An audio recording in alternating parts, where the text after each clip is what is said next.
I'm definitely surprised and a little startled by how crazy the left has gone over the last 10 years. I mean, in part, this is a consequence of demographics, right? The left is basically the party of upper middle class and upper class elites, and then some working class minorities who are sort of still along for the ride on the Democratic Party. But really, those folks don't have a ton of influence in the party, right? So it's partially just sort of who is leading the left. I think it's like, professionally educated people who went to Ivy League schools who tend to have pretty radical views about politics because of it. I think a little of it is definitely economic. I think the left is not comfortable with the fact that a lot of people are dissatisfied with the way the economy has worked, the way the manufacturing economy has worked. And instead of saying, well, maybe this is a serious problem that we've lost our entire manufacturing and industrial base to China, I think their response is to complain that the people who care about our industrial base in the first place, they're obviously racist or xenophobic or idiots. So I think part of what's going on is it's just like the composition of the left has really radically changed. But then part of what's going on is the left, completely unable to solve America's real problems, has sort of resorted to criticizing most Americans as backwards or racist in some way. And so, yeah, it's really startling. It's really depressing. But, it is where we is. And it is what it is. And I think, unfortunately, we just have to fight these people.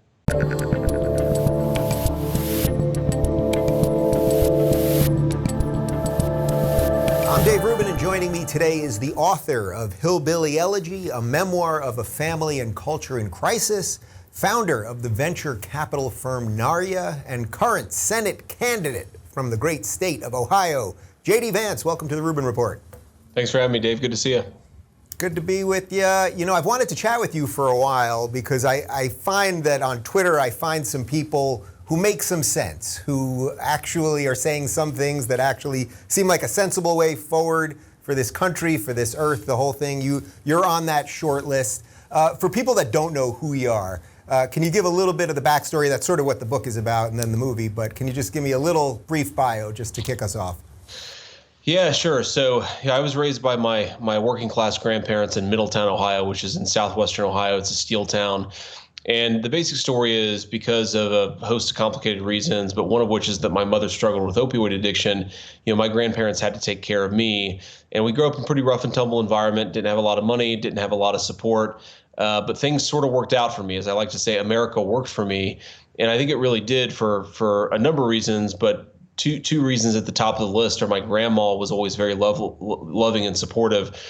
She was, as you know, Dave, because you've read the book, but she was not a traditional grandmother in a lot of ways. She loved to say the F word. She had 19 handguns when she died, but she was also a woman of incredibly deep faith. And then I also was well served by the U.S. Marine Corps, and I enlisted in April of 2003, which is right as the Iraq War was ramping up. Marine Corps was this incredible experience for me. Gave me a lot of important lessons, a lot of lifelong friendships, and then from there. Went to college, went to law school, sort of started working in Silicon Valley in the technology industry, got connected with Peter Thiel out there. And then while I was working with Peter, actually published this book, Hillbilly Elegy, which happened to coincide, how could I possibly known, with this remarkable political environment that we lived in 2016, where, Donald Trump on the right was coming out of nowhere and taking over the Republican Party. Bernie Sanders was coming out of the left and almost taking over the Democrat Party. And so I sort of found myself all of a sudden a national commentator. And I'm glad that you like my Twitter. A lot of your colleagues in the media don't, but that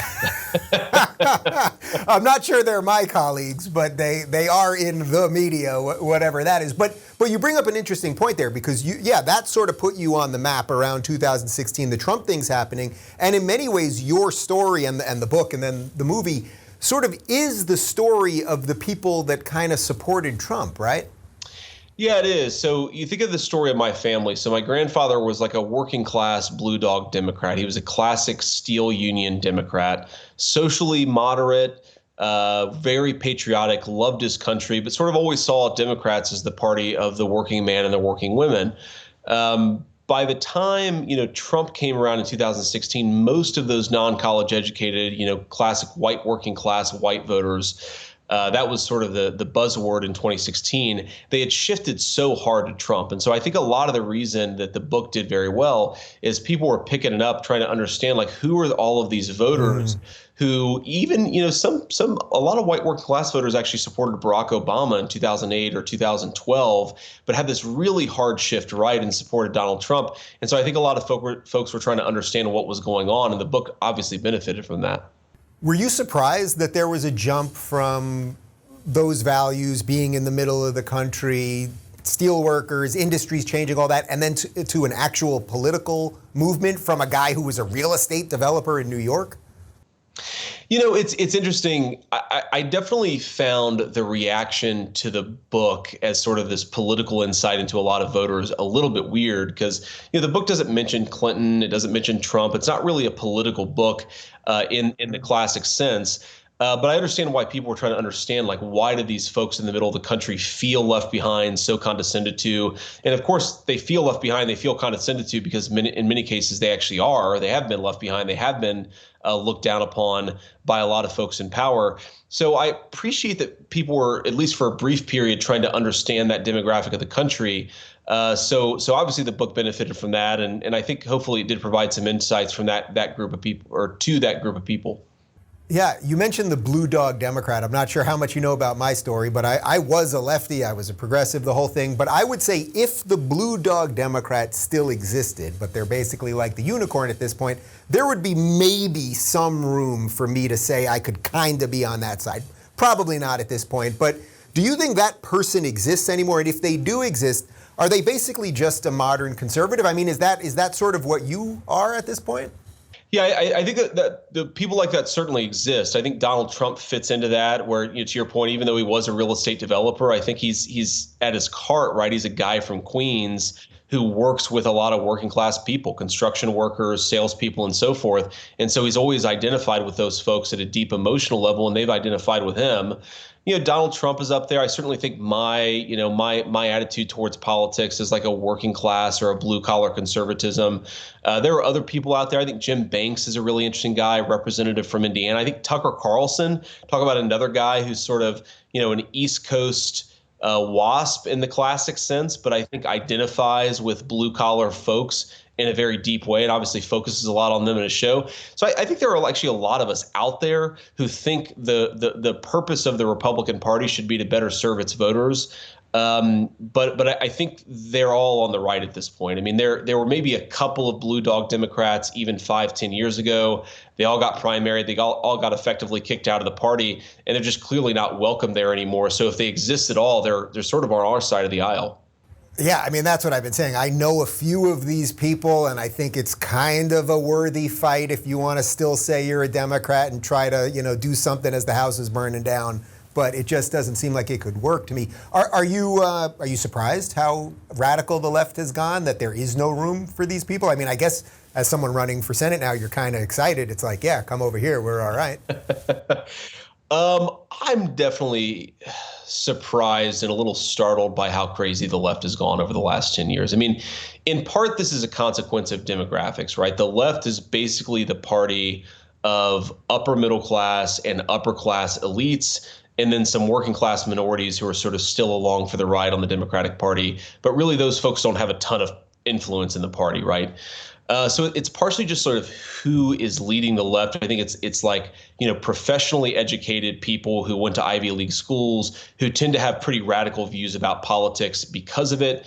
I think a little of it is definitely economic. I think the left is not comfortable with the fact that a lot of people are dissatisfied with the way the economy has worked, the way the manufacturing economy has worked. And instead of saying, well, maybe this is a serious problem that we've lost our entire manufacturing and industrial base to China, I think their response is to complain that the people who care about our industrial base in the first place, they're obviously racist or xenophobic or idiots. So I think part of what's going on is it's just like the composition of the left has really radically changed. But then part of what's going on is the left, completely unable to solve America's real problems, has sort of resorted to criticizing most Americans as backwards or racist in some way. And so, yeah, it's really startling. It's really depressing. But, it is where we is. And unfortunately, it is what it is. And I think, unfortunately, we just have to fight these people.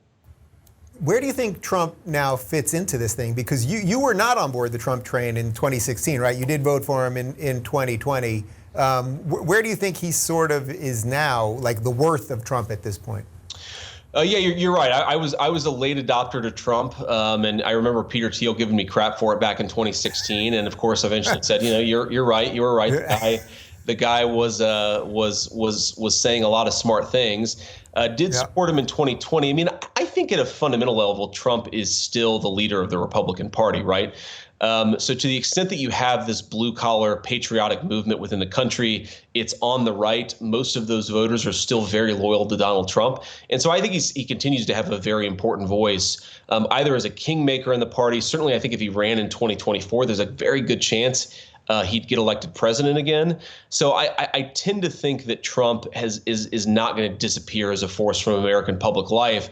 And I think, unfortunately, most Republicans, or at least most Republican leaders, I think most Republican voters are very good about this. Most Republican leaders, I think, don't fully appreciate what Trump represented. And so there isn't an obvious, answer to Trump if he just disappeared tomorrow. I do fear a little bit that if Trump just went the way of the dodo, decided, well, I'm going to focus on making money, or I'm going to go play golf all day and not really worry about politics anymore. I don't know that there's an obvious person to replace him, right? There's some really good people like DeSantis, like Josh Hawley. But outside of a few really bright politicians, I think most people don't want to fully embrace what Trump represented for the Republican Party, which is a tragedy, because I think it's ultimately quibble with some things on the margins, but I think it's the right direction for the party to go. Right. So you're saying guys like DeSantis and Hawley are better than Romney and Liz Cheney? Is that the controversial statement you're making? Yeah. The radical claim that I would make is that Josh Hawley is much better than Liz Cheney and Ron DeSantis is better than Mitt Romney.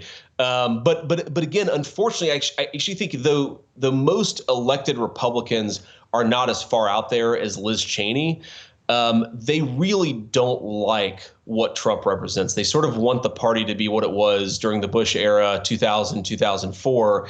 And because of that, there's still a lot of resistance. I mean, even one of the big takeaways from the Trump administration is that when the entire party is institutionally set against the will of the president himself, there can be a lot of real bureaucratic fights. And I think so much of what happened during the Trump administration is, the Trump folks wanted to do something on trade. They were somewhat successful. They were also fought by members of their own party. And so you don't just need one politician, you sort of need the entire institution to reform itself.